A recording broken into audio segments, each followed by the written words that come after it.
Fiona Fenix, the incomparable community curator and counterpart to the initiative, who specializes as an artist, yoga instructor, movement dance, real estate, ancestral healing, and Black Renaissance.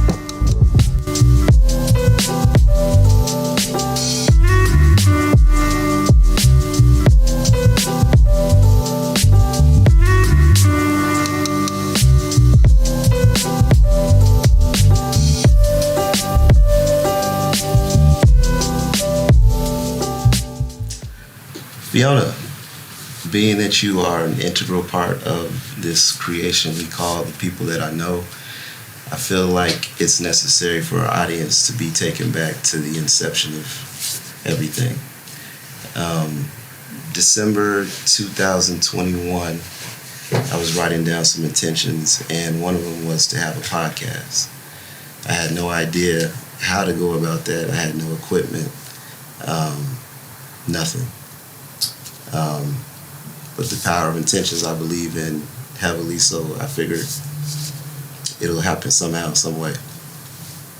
A couple weeks ago, I had a serendipitous encounter with a guy who had moved to Tucson with his girlfriend from Boston. And he was a freelance photographer, videographer, the whole nine. And we started to create some content together through my books. I want to say January, so that was 2022 at this point. And I met you a couple weeks after that through my good brother Kendall Foster. And needless to say, we've talked about this. When I met you, I was very much enamored and captivated by your energy. And when I left the studio, I realized everyone else echoed that same sentiment within the city, because you're very loved and you emanate love so naturally. A couple weeks after that, I told Sam about you and I said we need to do some content. Doubled back and he said he had an idea about Tucson. He was very much into the scene of the artists and creatives that we have here, and he wanted to do a show of that nature. So I said, so I doubled back. The intentions are starting to work out. I gave him about 7 to 10 names to write down to go follow on Instagram. Your name was on there first, with the likes of Anthony Michaels, Adiva Nelson, Cash Lansky, Tommy Will, Tanya TV Creep, etc., etc. You and I did some content together. It came out fabulous. We started to cultivate our friendship, a very deep and close friendship. Sam popped up again. We started doing more content, but we kind of procrastinated with the show. We kind of lost touch with it. So one of our conversations in the wee hours of the morning or talking about whatever, what have you, we always go into different spaces. You mentioned a need for a collective within our city with artists and creatives. And from there, I just decided to spring into action from your nudge. And that's how you became our co-creator and curator. I reached out to those names that I had previously given Sam, and we filmed the pilot within 48 hours, and that was December 2022. And we shot our first interview maybe a couple weeks later. So it's been groovy. So we come back to you now, and we are grateful to have you as that position, like I said, integral part in our creation. So we thank you for that. And we'd like to get started with your name. I know you have an affinity for alliteration. So tell us how you arrived at Fiona Fenix. Well, first I'm just processing everything you just said before this. Yeah, it's awesome that we've arrived here so quickly. I remember all those conversations. So Well, Fiona Fenix was born essentially because it was at a time that I was coming out of my second marriage, and we hadn't officially gotten divorced, and we never did. So but I decided I wanted to claim myself and to have my own artist name. And I love Phoenix because Phoenix rises from the ashes, and plus just a fiery bird. Like, I love that. And so I decided to go by Phoenix, as I just kind of wanted to, at a time when I wanted to separate myself and be my own person, essentially. So, and the alliteration. So that's why it's with an F and not traditional PH, Phoenix. Yes, very much so. Everything is alliteration with you. And, I mean, obviously, those infinite conversations we've had, that's in importance with you. It has to align that way. Mm-hmm. So I've always thought that was fascinating as well. Talk about your expression through your art, and what it means to you and what kind of art you create. Well, what it means to me is a means of expressing myself, of things that I, information that I want to convey, and the best way for me to do that is through my art. I make digital collages. I've designed different pieces, like I have a handbag and a scrunchie remix, and so but mainly my inspiration comes from the photographs that I take of nature and just being outside, and that's where I get the patterns for the fabric that I create. Yes, yeah. And also photography, like you have a definite eye for things that are natural. I've seen you, we've been around each other, and you just click a picture, natural, the candid moment. So I think that's part of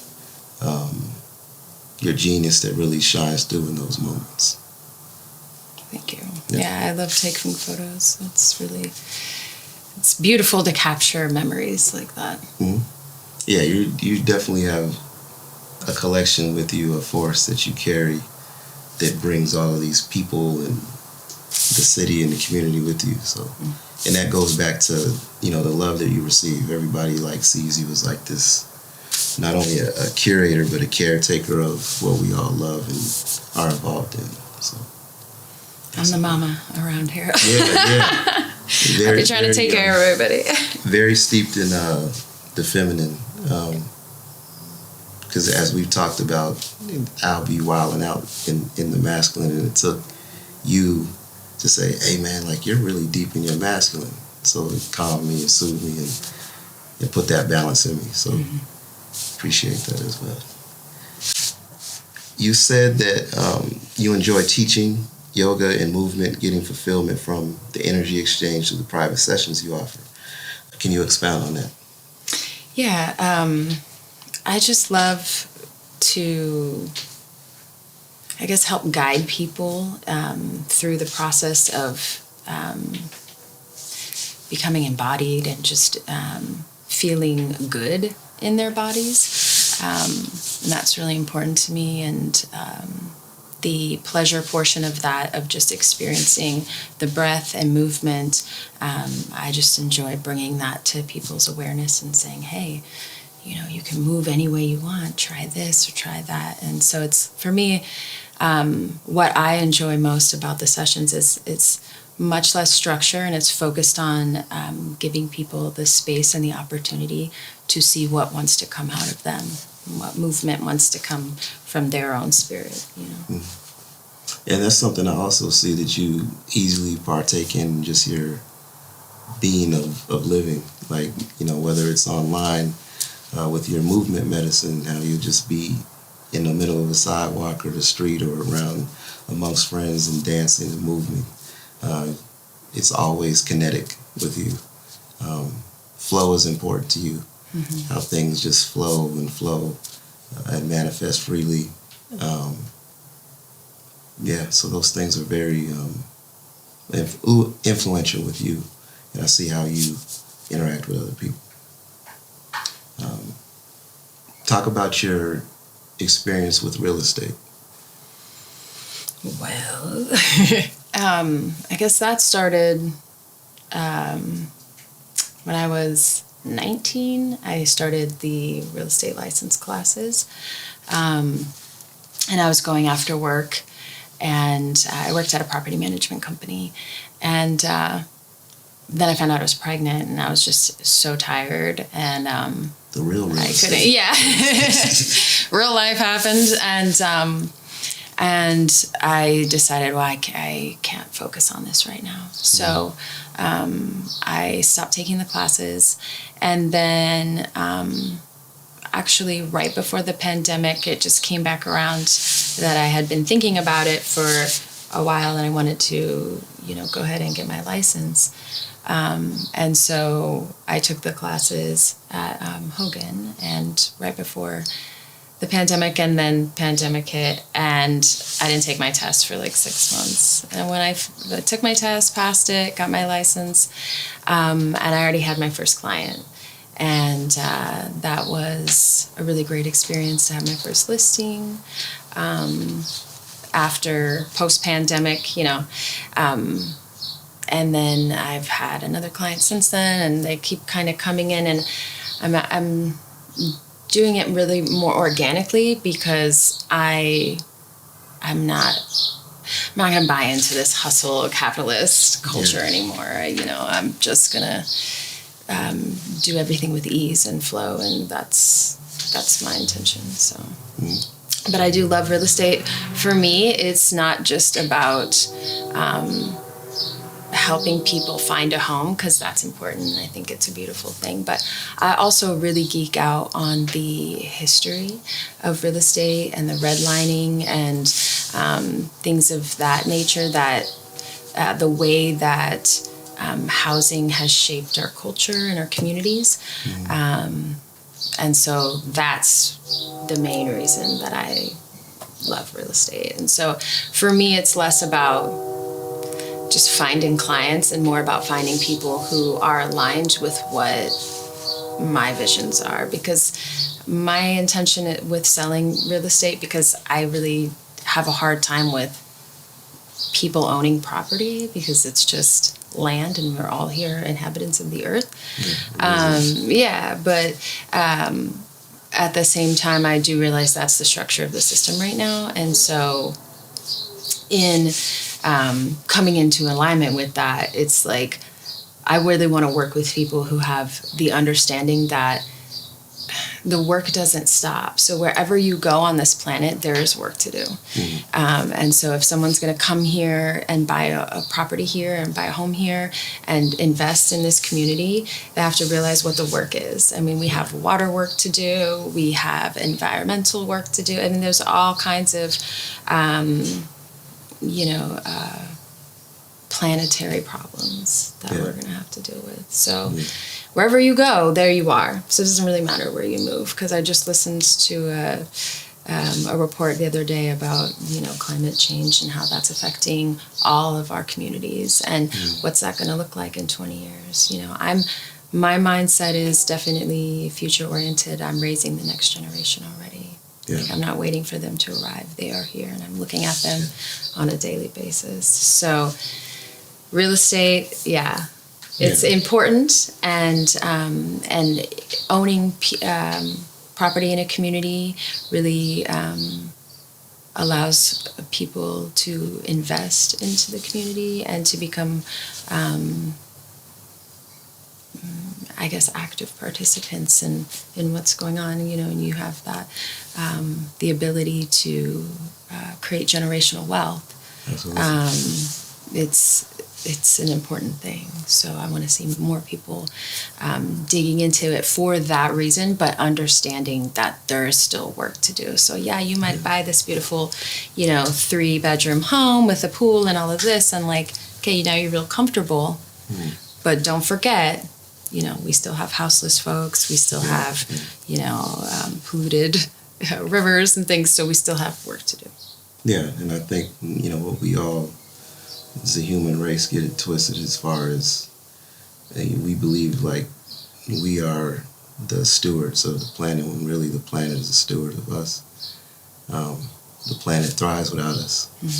And we've pretty much, not to be cynical, but or pessimistic, we've served more so as a plague, So we got to take care of, our mother, of nature, and that's what souls are like yourself are really here to do, that type of purposeful work and to disseminate the word and influence others to do the same. And I think it's important, like when we touched on with real estate, with the redlining and also gentrification, like those things are part of, cultural realities that other people are unaware of. And with that being said, that segues into my next question I wanted to ask. What does ancestral healing mean to you? Well, I feel as though where you are also plays a huge part in that process. So for me, what that has meant has been to, become aware of my positionality, reclaim my heritage, my cultural roots, my ethnicity, and understand and bring awareness to my own ancestors and what part that they may have played in colonization or, robbing the planet of resources, all of these things, and coming into an alignment and understanding of where they were at and giving grace to that position, their positionality at the time, and offering space for healing wounds that those ancestors may have had and have taken with them, but have also given to us through, generational trauma that we've experienced. And so when we heal ourselves, we're healing our ancestral line as well. So for me, it's bringing awareness to those patterns that have played out on the planet, and so that we can bring healing to the people who have gone before us and the people who are going to go after us. Right. Because one day we'll be the ancestors. Exactly. So to kind of switch nature or tone or pace, or whatever you want to call it, I'm going to take us back to when I met you again. And when Kendall and I left the studio, he said, yo, she's a witch. And I was like, say, man, what the fuck? Who the fuck you take me? Like, this person, like, I'm like, damn. So I started tripping. I'm like, no wonder I was feeling like a certain way. And damn, I was like, well, I didn't drink nothing in there. I didn't put nothing on my skin. Like, what the fuck is going on? But, and obviously, as we've gotten to know each other, you've really broken down and explained everything. Because as a society, especially men, we have this connotation like the Wicked Witch of the West from the Wizard of Oz and shit, like, some older woman, with teeth missing and shit and just evil, trying to fuck somebody up with a spell. But with that being said, what is your concept of witch, and what does it mean in helping women call back their power to them? Well, I really like the moniker, and I'm going to kick myself because I can't remember what this amazing witch's name is right now, but she made this song called Witch, and I loved the way that she explained it. And woman in total control of herself. And that to me really encompassed what I see as these practices, because yes, there's the ancestral practices, voodoo, hoodoo, Wicca, all those play a part into what we can pull from and create rituals for ourselves. But at the end of the day, what it's really about is to learn how to take control of ourselves, our emotions, our person, our ability to create connection and psychic portals, and just becoming aware of our power as women, because society, and it's been for generations. So the reason you have that connotation of what a witch is because that spell has been perpetuated over time. When in fact, the whole witch hunts and everything, it was basically they were murdering women who were powerful, who were unmarried, or who lived out on the edges of town, women who were too psychic potentially for their own good, herbalists, midwives. So they were literally murdering women who were also caretakers and healers.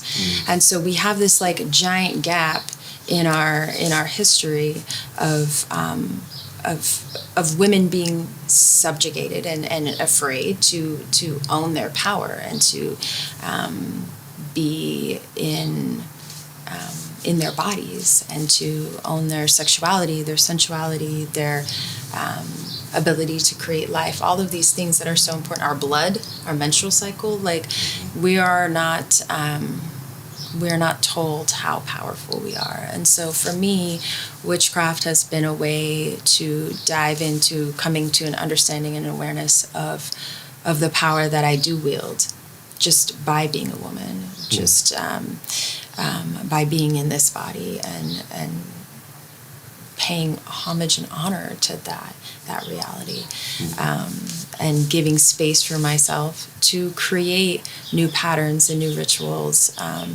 that are outside of the patriarchal mindset, because every religion is every major religion has a male god and is male-minded, and so witchcraft for me is a more woman-centered, more balanced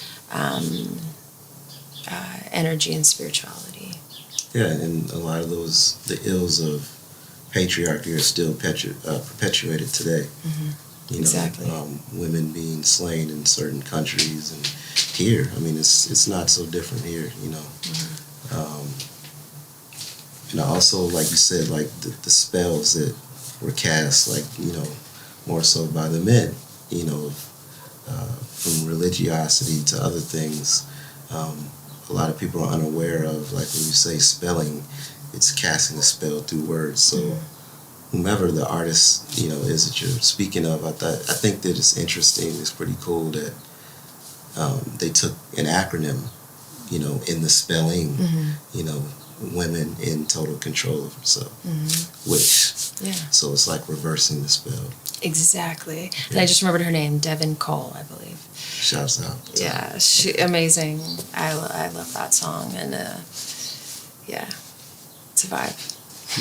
Yeah. And how do you, have you seen other women be receptive to that, or do you find some women that are ardently opposed to it because they don't understand it as well? Actually, no. I found most women are receptive to it because I think they can see something like, oh yeah, I like that, and even women who are, because any Christian would be appalled to witchcraft is like the worst thing that is imaginable per the Bible. So it can potentially be off-putting, I suppose, but I have not had that experience. I've actually had women be very receptive to it, and curious, and because there is a huge growing population of women who are trying to call their power back to them and want to learn and grow in community together. And that's why Witch Talk on TikTok is so trending, because we're all looking for connection. Yeah. And even with the base as far as religion, like with our people in Africa, like Haiti and places across the world where we heavily populate, those lands, those things like voodoo, those were our spirituality. Exactly. The negative connotation was placed upon it by others, and, colonized and taken away from our root of what we really were. So that's another huge misunderstanding that really goes on within society and the world in general. Exactly. So it's just information. I think this age is, obviously they've coined it as the age of information, and it's our duty to really study, not just look up something on Google, but to really research it and learn about it and read books and talk to people who are knowledgeable, because those type of things need to be prevalent, for a better understanding. Yeah. So we can respect our women and align with them in the way that nature has allowed us to be, or how it's supposed to be. Yeah. So again, that's something that you're serving as a vanguard of, especially in our community. And it's part of your allure. It's part of why men and women, everything. We adore you because you're just yourself, and I think that's part of the calling your power back to you. It's like, hey, I don't need to wear makeup every day. I don't need to do this or that, or I can do that, and it's whatever. Mm-hmm. So I've observed that with you, that a lot of people are, at first they're a little like, whoa, it's intimidating because she's so free within her freedom, but then it's like, well, I want to be a part of that too, because it's calling the power back to you. Yeah, exactly. So freedom is good, and when you see someone sees it, they want some of that too. Yeah. And I'm here to offer. I'm like, yeah, let's all be free. Let's all go play. This will be fun. Play for sure. You gotta have that. All work and no play. And I think it's also important that you touched on, in our hustle and grind culture, which I fall victim to as well, that we need not to be so inundated by that, and to take time to breathe and have medicine within our movement to heal and just to live as natural inhabitants. Yeah. On this planet. So that's very important. I'm glad that you always offer that to everyone that you come across. Yeah. And speaking of offering, I think you have one of the most wonderful platforms or pages on Instagram in the world, because you naturally show who you are. It's part of just who you are. There's no pretending. And a lot of people gravitate towards that as well. Talk about your relationship with that and how you're able to give of yourself, share, but also maintain that, that's a machine, not to get caught up in becoming a cog like everything else. Mm-hmm. Yeah, that's the important part for me is whenever I create content, it's pieces of me that I've decided to put out into the world, and it is just me. Like, I'm in my fuzzy bathrobe half the time. Like, if this is at my house, I'm in the bathrobe, because it's kind of chilly and I like my cozy bathrobe. But shout out to Stephanie for that one, because I remember I saw her perform once in her bathrobe, and I was like, yes, this is what I'm here for.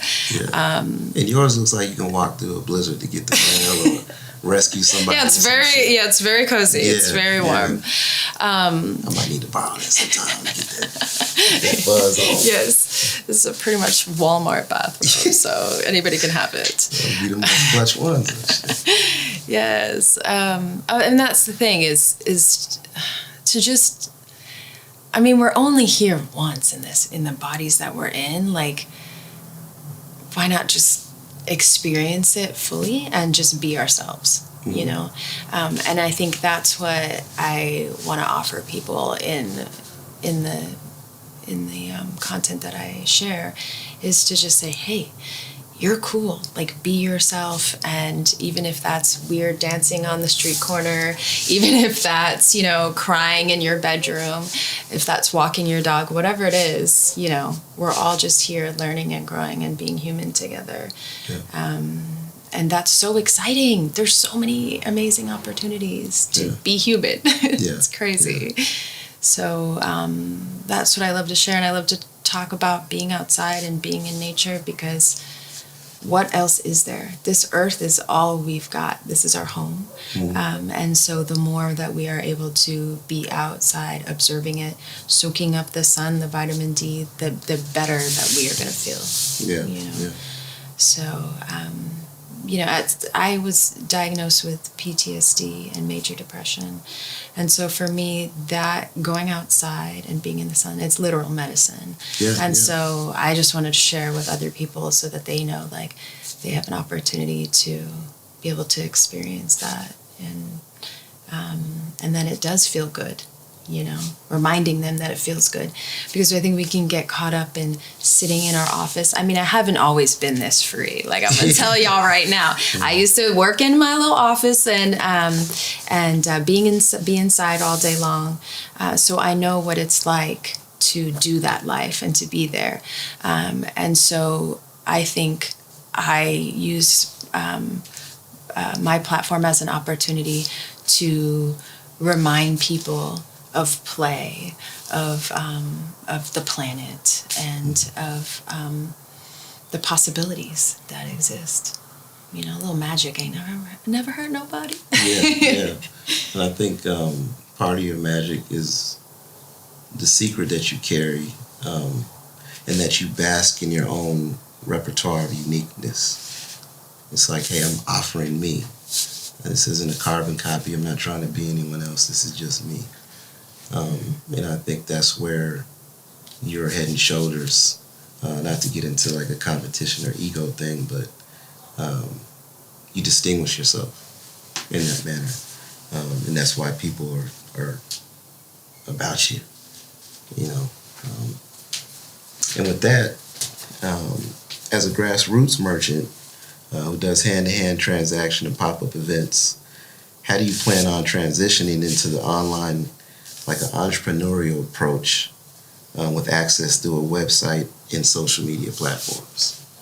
So how do you come through being Fiona to where not only our community loves you and has access to you, but the world does, because I feel like you have a lot of light to share and to cover the whole planet. Sounds big.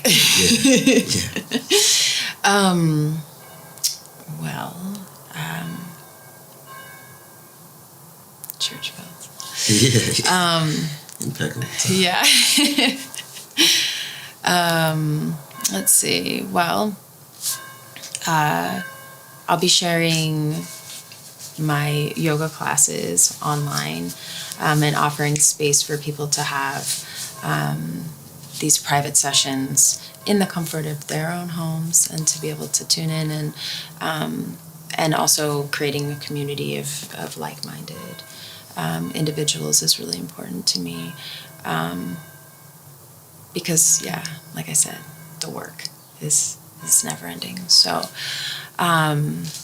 creating that space and really being able to offer people a little, I don't want to say glimpse, but, you know, bringing them along on my journey to do the work that I do, you know, being a mother, my most important job, an artist, an activist, and real estate, you know, all the things that I do, I just want to be able to bring people along and say, hey, get a little inspiration, go outside, have a little reminder of their mother, essentially, of the earth. And so, and I'm a mom, so I'm gonna tell you how it is too. Yeah. No filter. Mm-hmm. Yeah. So how can we, in closing, the people, find you for the Fiona experience? Your social media, I know you have a website on the way. How can we find you? Well, yes, the website will be thewildwestwitch.com. TikTok, Wild West Witch, and Instagram will also be the Wild West Witch. So everything's going to come together. Yes. Because it was originally currently it's Dusty Moon Studio, but in order to have some consistency for me as a human and for everyone else to come to understand of what I'm doing, everything will be all one. Wild West Witch. Virgo. Yeah, the Virgo needs to get in alignment. Everything. Yeah. Yes. Nice. We are looking forward to it. We're excited about it. To reiterate for the millionth time, thank you for being who you are. You know what you mean to me. Everyone else, you're our cultivator, our curator, our co-creator, our mother. We love you. We want to see you continue to thrive. We're here for you always. And we want you to be the biggest thing, one of the biggest things on this planet, because you deserve it. So we shall continue on. You will remain an integral part of this show. So we're going to keep it moving. I appreciate you. Thank you. I appreciate